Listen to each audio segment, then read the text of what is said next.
Just one game or a danger sign for the rest of the SEC and maybe the rest of college basketball? Where does Alabama and Nate Oates go from here? Find out next on Scarbo Knows.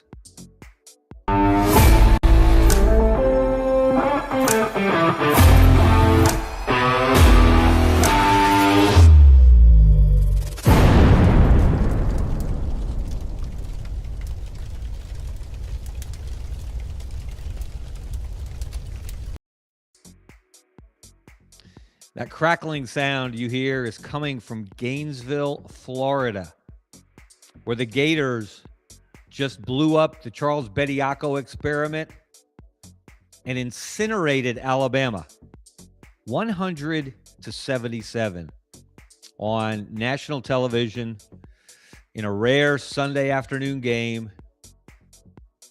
Todd Golden and company took it to Nate Oates and the Crimson Tide. And, every once in a while, a game comes along that is more than one game, that signals maybe a sea change for one program or another, maybe both. It serves as a warning to the rest of the conference, to the rest of college basketball. Now, we didn't need a warning to know that Florida is the best program in the SEC right now, that Todd Golden is the best coach in the SEC right now. His good buddy Stephen Pearl from Auburn, who spoke to us at the Birmingham Tip-Off Club today, made those declarations without blinking or blushing.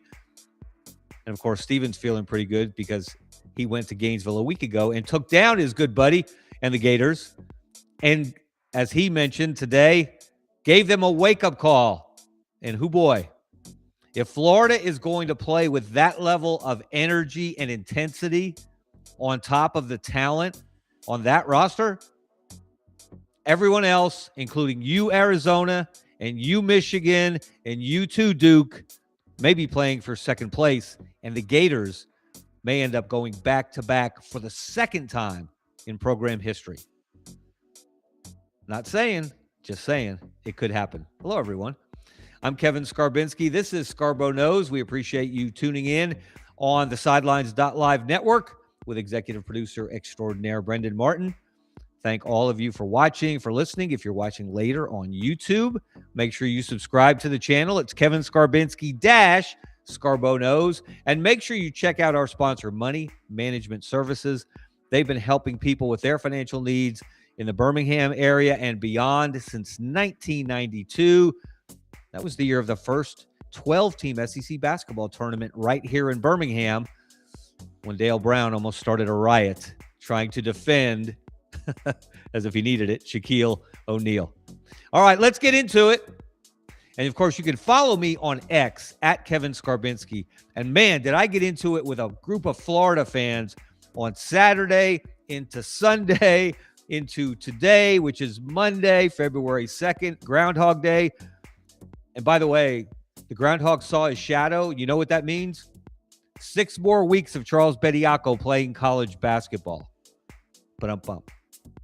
He didn't have much of an impact Sunday in Gainesville as Florida absolutely punked Alabama. And I use the word punked because Stephen Pearl used that about his own Auburn team. They got beat on Saturday night in Knoxville by Tennessee.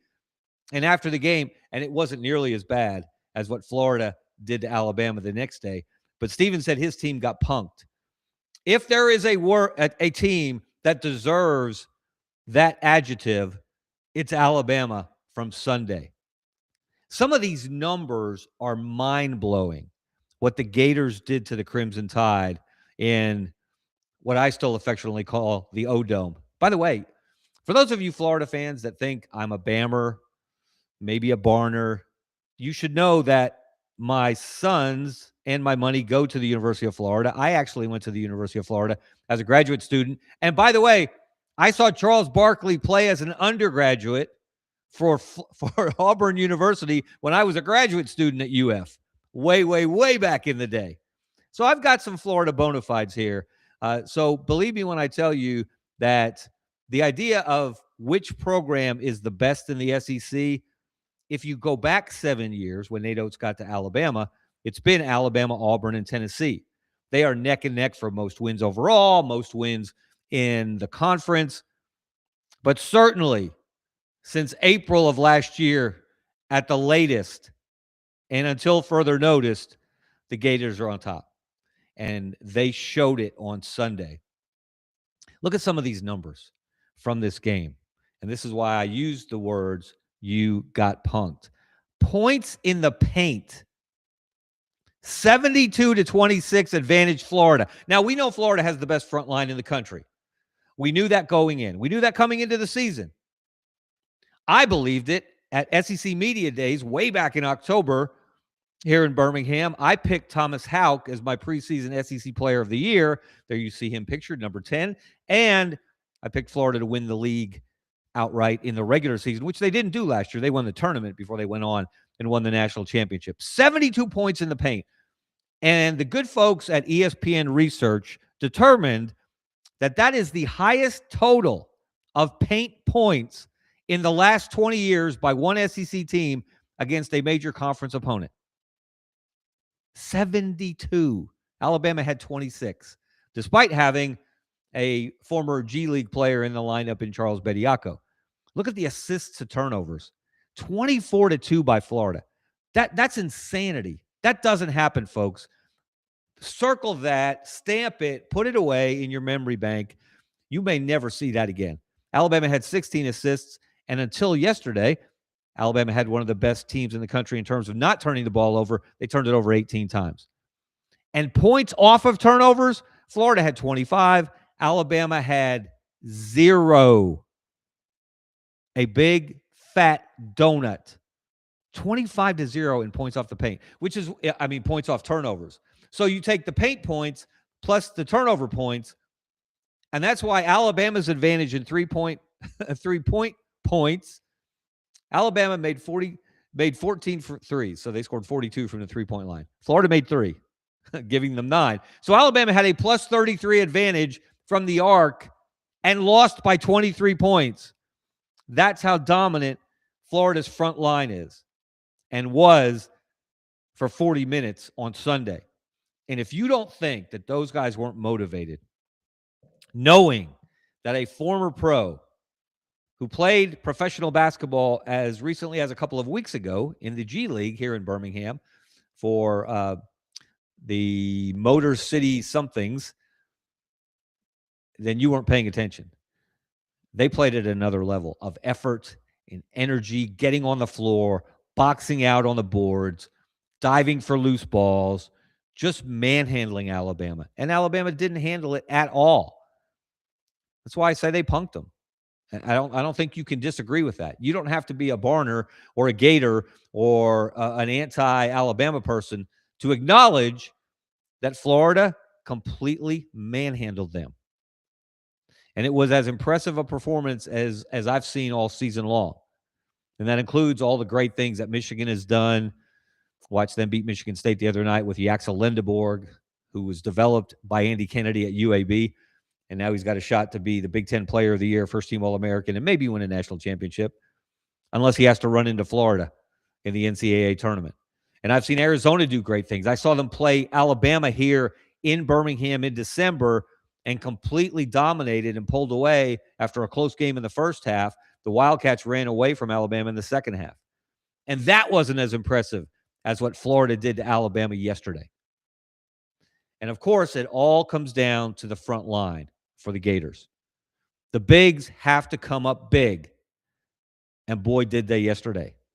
Look at the production from Thomas Houck, Alex Condon, and Ruben Chinyelu, who turned into a modern version of Larry Bird, Kevin McHale, and Robert Parrish from the old Celtics championship teams of the 1980s.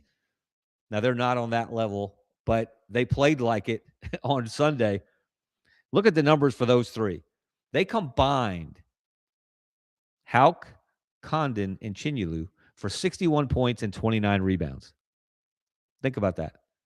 Completely dominated the game. And Ruben Chinyelu, who, if he's not the National Defensive Player of the Year, they should fire everyone who votes for such an award. There was a sequence think it was in I can't remember now, first half or second half. Doesn't really matter. Everything blurs together when a game gets out of hand the way that one did. Chinyelu switched off on LeBaron Philon. LeBaron Philon is one of the quickest point guards in the country. He's led the SEC in scoring now for some time. He is hard to handle, especially off the dribble. Chinyelu, who is 6'10", goes about 265 on the scale, depending on if he's eating breakfast that day.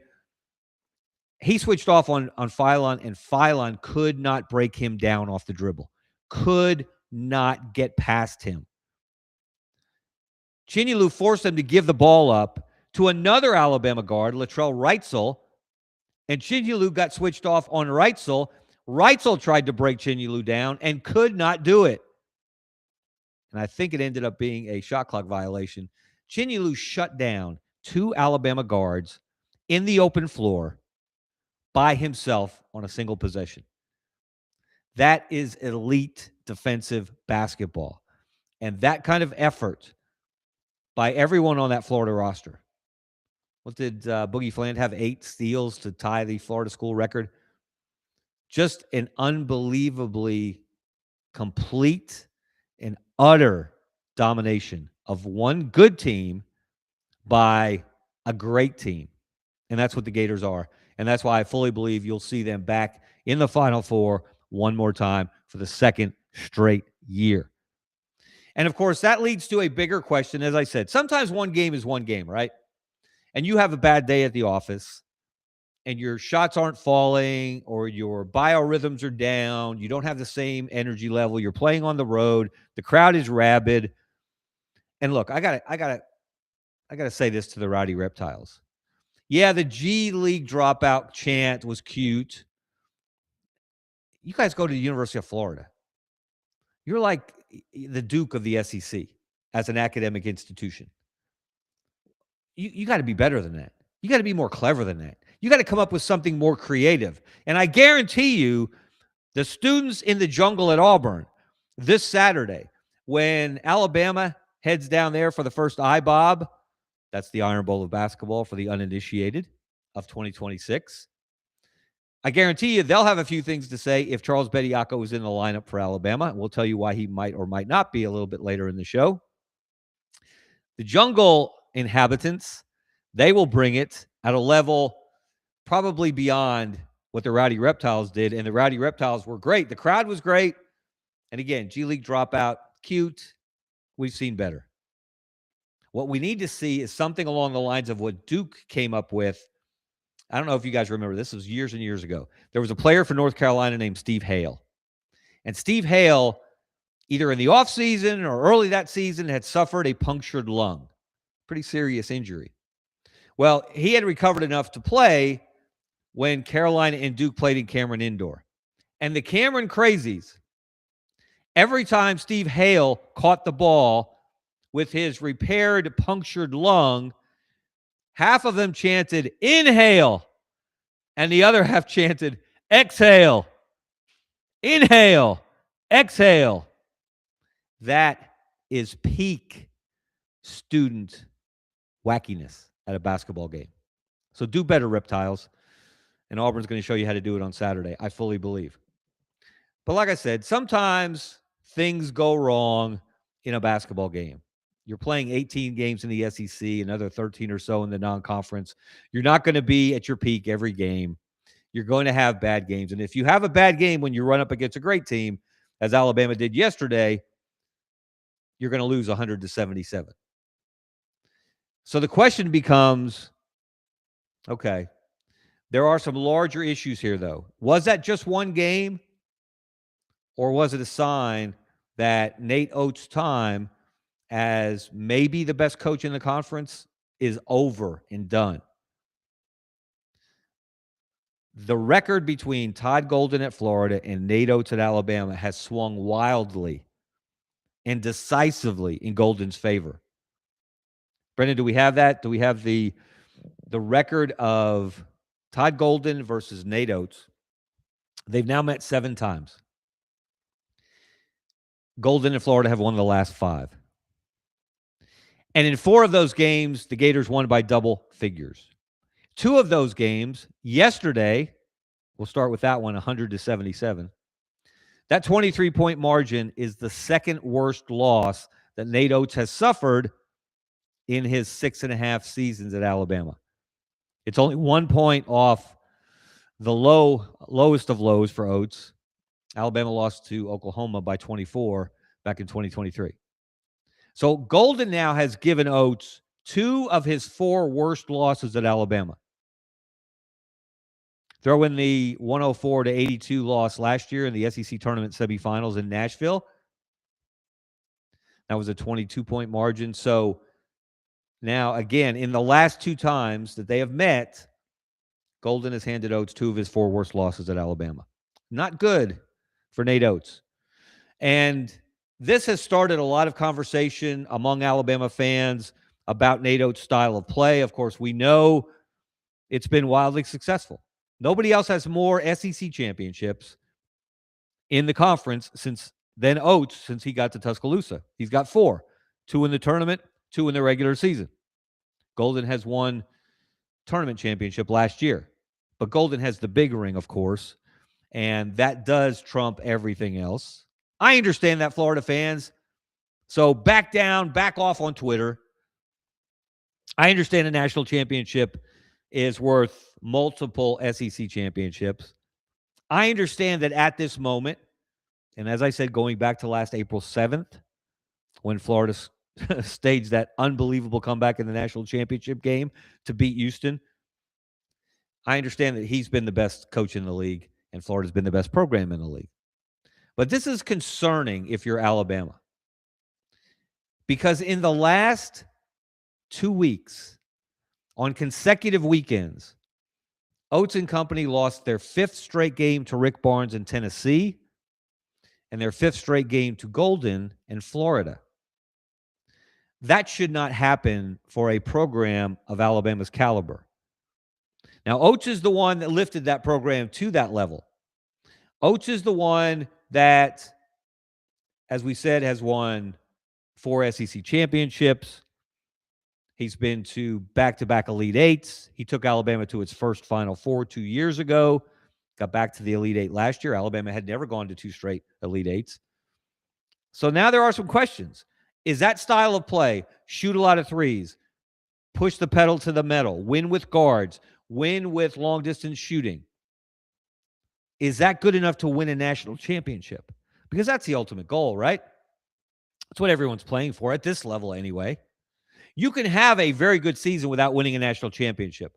So I will push back on anyone who has this championship or bust mentality that if you don't win it all, that somehow your season was a failure. That's a failed way of thinking. But that is the ultimate goal.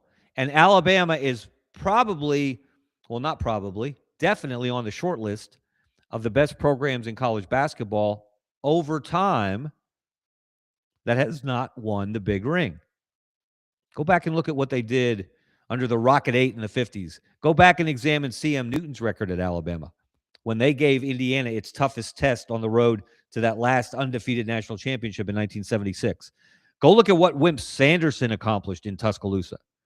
All those SEC tournament titles, all those Sweet 16s, but he could never break through that level.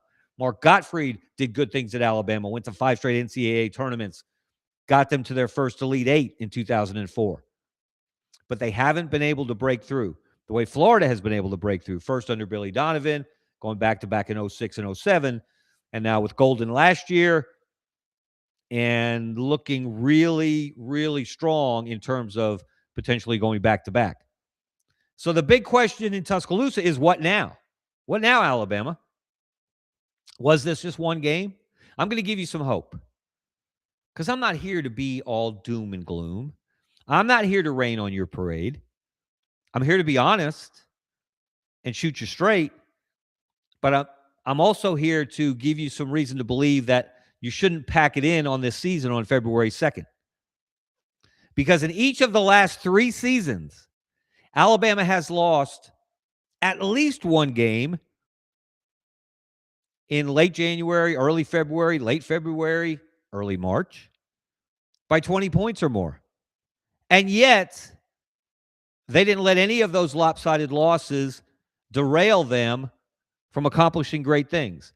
As I said, the worst loss in Nate Oates' tenure at Alabama by 24 points to Oklahoma in 2023, when Oklahoma was not yet in the SEC. That was the SEC Big 12 challenge at the time. How did Alabama respond to that? They went on to win the SEC regular season championship, the SEC tournament. They were the number one overall seed in the NCAA tournament. And they got to the Sweet 16 where they got upset by San Diego State. That team was good enough to win a national championship. It just didn't. Then in 2024, Alabama lost at Tennessee by 20, and it lost at Kentucky by 22 down the stretch.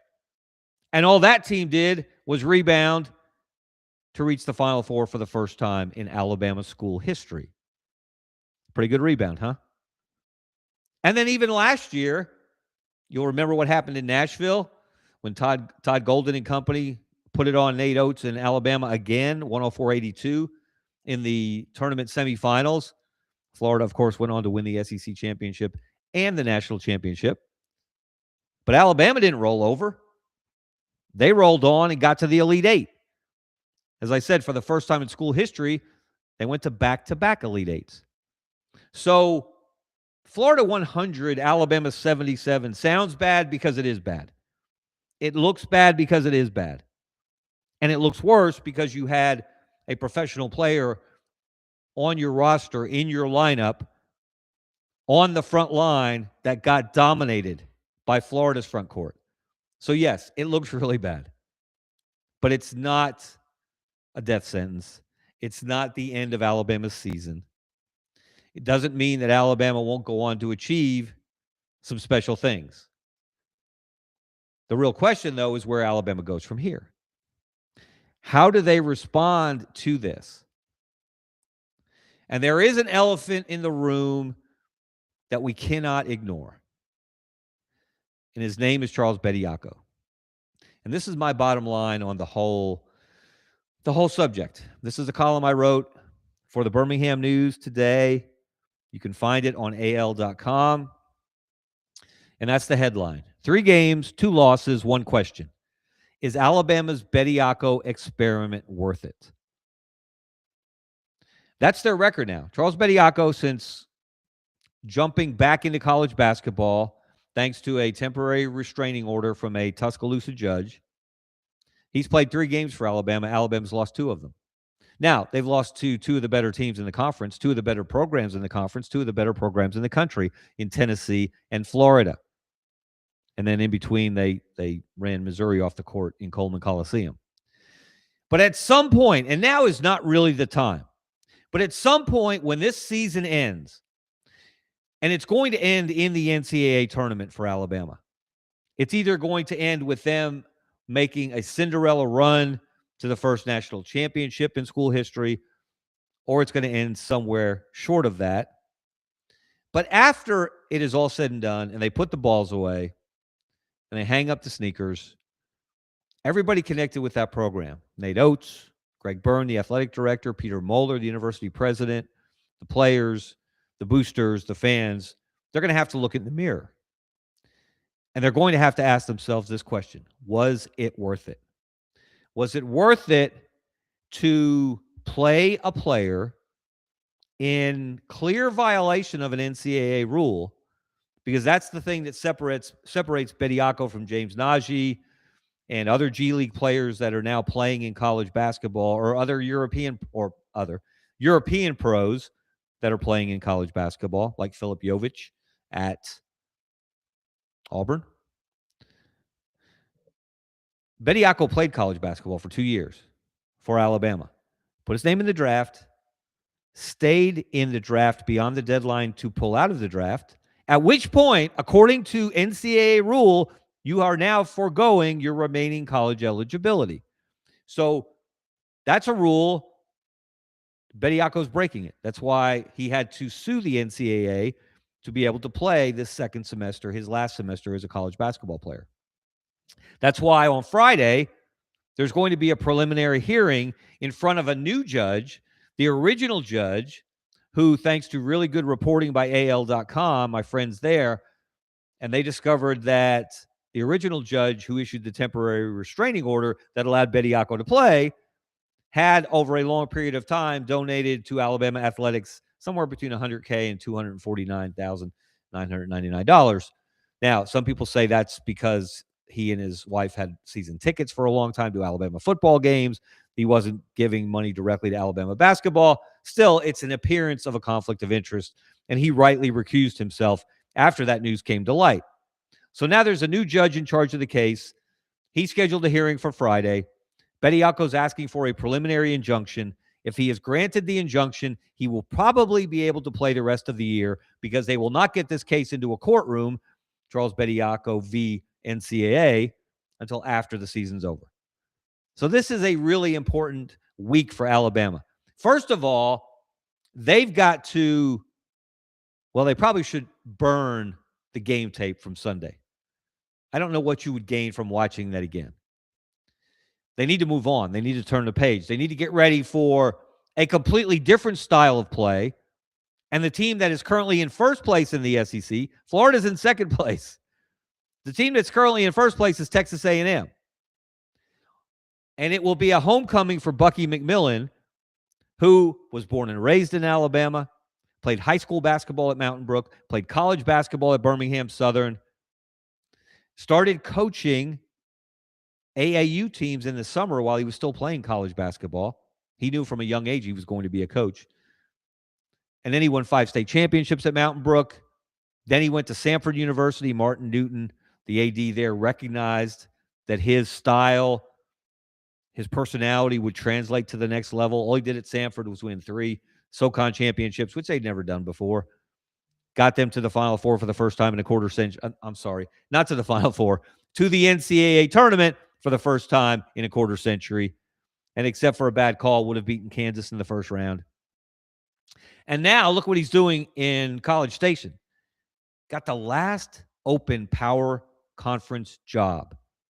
Had to put together a roster in a terrible hurry and somehow found the right pieces, the right personalities that would fit his philosophy, his style of coaching, in which everybody's going to play, and you better play balls to the wall every second you're on the floor, or you won't be on the floor anymore. You better get on the floor.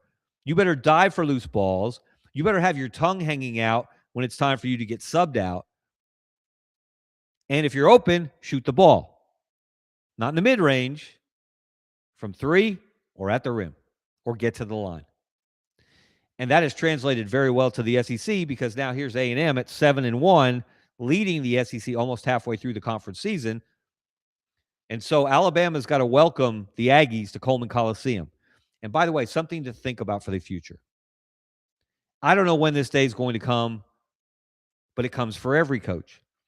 And there will come a day when Nate Oates is no longer the Alabama basketball coach. Most likely it will be because he leaves for another job. Most likely it will be, or maybe not most likely, but certainly there's a chance it will be to take an NBA job. He has a great affinity for NBA basketball. He brings in former NBA assistants to his staff.